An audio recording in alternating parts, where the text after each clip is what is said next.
গরুর ফিলাই ব্যবসা কিভাবে এটা প্রসেসিং করতে হয় আর রান্না করতে হয় সব কিছু আজকে আপনাদের সাথে শেয়ার করব।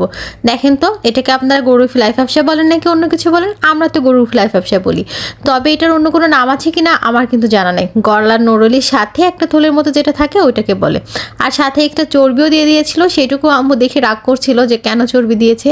যাই হোক, হচ্ছে কষারা একটু তো চালাকি করেই, তাই না?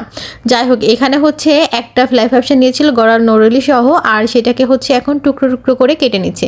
এটা রান্নার কিন্তু কয়েকটা বেশ প্রসেসিং আছে যেগুলো ফলো করে রান্না করতে হয়। এখানে ছোট ছোট টুকরো করে কেটে নিচ্ছে যাতে এটা হচ্ছে কাটতে কিংবা পরিষ্কার করতে সুবিধা হয়, সে কারণে প্রথমে একটু বড় ছোট করে কেটে নিয়ে এগুলোকে হচ্ছে এবার ফুটন্ত গরম পানি ঢেলে দিলাম।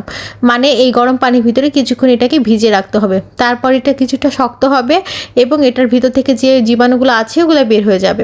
দেখেন, গরম পানিতে দেওয়ার পরে কিন্তু কেমন সাদা হয়ে গেছে। এবার এগুলোকে টুকরো টুকরো করে কেটে নিয়েছি, মানে রান্নার জন্য আমরা যেভাবে কাটি সেম ওভাবে। কাটার পরেও আবারও গরম পানিতে দিয়ে ভালো করে একটু ধুয়ে নিচ্ছি। এভাবে করে 2-3 বার ধোয়ার পরে আবার ঠান্ডা পানি দিয়েও কিন্তু ধুয়ে নিতে হবে। এবার চলেন একটা মশলা তৈরি করে আসি। এখানে হচ্ছে বেশ খানিকটা হচ্ছে শুকনো মরিচ দিয়ে দিলাম, ঝালটা আপনাদের ইচ্ছা মতো দেবেন। অনেকগুলা করে রসুন দিয়েছি, হচ্ছে তারপর আদা দিয়েছি। আদা কিন্তু এখানে আগে থেকে দিইনি, কারণ আদা আম্মুর বাটা ছিল, সেজন্য হচ্ছে আদাটা দেওয়া হয়নি। তারপর এলাচ, দারচিনি, বেশ খানিকটা জিরা, মানে মাংসে আমরা যে সব মশলা ব্যবহার করি সেম সব মশলাগুলো দিয়ে এটাকে ব্লেন্ডারে ব্লেন্ড করে নিচ্ছি। এবার কিছু আলু কেটে রেখেছিল আম্মু, এর ভিতরে একটু আলু না দিলে খেতে কিন্তু ভালো লাগে না। যাই হোক, আলুগুলোকে আগে ভেজে তুলে নিয়েছি, সেই ক্লিপটা অবশ্যই নেওয়া হয় নাই। এবার আলু ভেজে রাখা ওই তেলের ভিতরে এখানে আম্মু দারচিনি, এলাচ, তেজপাতা দিয়ে দিল, সাথে দিয়ে দিল পেঁয়াজ কুচি। পেঁয়াজ কুচিটা একটু যখন ব্রাউন কালার হয়ে এসেছে ভাজা, তখন হচ্ছে ওই যে মশলাটা তৈরি করে রেখেছিলাম সেই মশলাটা এর ভিতরে ঢেলে দিয়েছে। এরপর লবণ আর পরিমাণ মতো হলুদ দিয়ে সুন্দর করে মশলাটাকে কষিয়ে নিতে হবে। আর আমার আম্মুর মশলা কষানো দেখলে আপনি ধৈর্যহারা হয়ে যাবেন, মানে সে বারবার একটু একটু করে পানি দেয় আর বারবার করে মশলা কষায়। মশলা থেকে যখন তেলটা ছেড়ে দেবে আপনার মশলা কিন্তু কষানো হয়ে গেছে।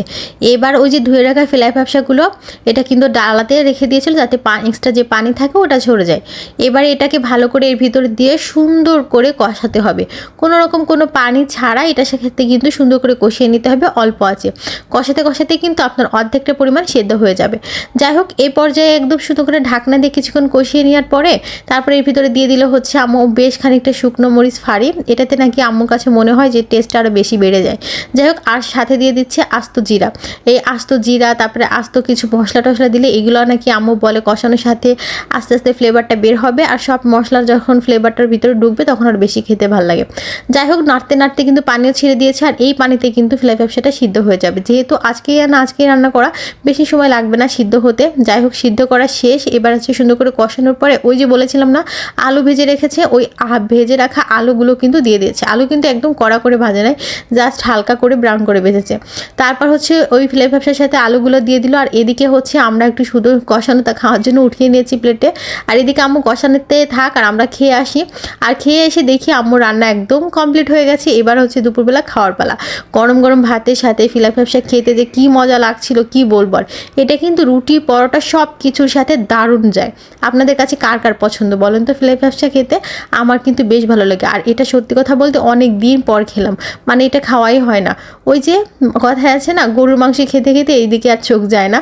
যাই হোক, আজকে অনেক দিন পর খেয়ে ভীষণ ভালো লাগছে। আপনাদের কাছে কেমন লাগলো অবশ্যই কমেন্ট করে যাবেন। আল্লাহ হাফেজ।